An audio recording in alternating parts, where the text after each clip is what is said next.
Fairy tales. Those whimsical stories filled with magic, princes and happily ever afters.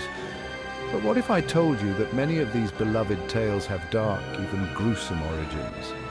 Let's dive into the shocking truths behind your favorite fairy tales. First up, Cinderella. The version we know today is a sanitized Disney wonder, but the original story by the brothers Grimm is quite grim indeed. In their version, Cinderella's stepsisters are so desperate to fit into the glass slipper that they slice off parts of their feet.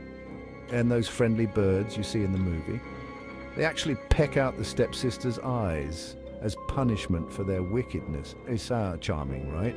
Next, let's talk about Sleeping Beauty. In the tale we know, a princess falls into a deep sleep, only to be awakened by true love's kiss. But in the original story by Giambattista Basile, it's a lot more disturbing. Instead of a kiss, the princess is actually violated by a king and gives birth to twins while still asleep. One of the twins sucks a piece of flax from her finger, waking her up.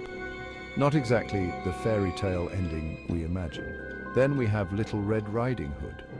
The version most of us know ends with the brave woodsman saving Red and her grandmother from the wolf. But in Charles Perrault's original tale, there's no woodsman, no rescue.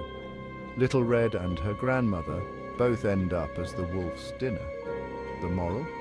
Don't talk to strangers. A far cry from the happy ending we're used to. And let's not forget Hansel and Gretel, a story of two siblings who outsmart a wicked witch. But did you know that this tale is rooted in a time of severe famine in medieval Europe? Parents, unable to feed their children, would abandon them in the forest.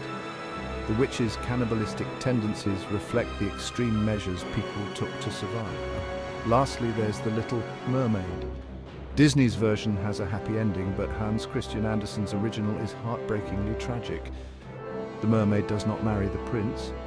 Instead, she turns into sea foam after refusing to kill him to save herself. So why were these stories so dark? Fairy tales weren't originally for kids. They were cautionary tales for adults filled with moral lessons and warnings about the dangers of life.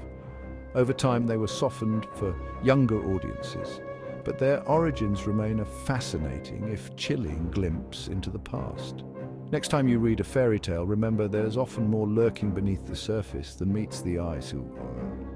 Like this video if you were surprised by these dark origins, and subscribe for more fascinating history content and tour. Until next time, stay curious.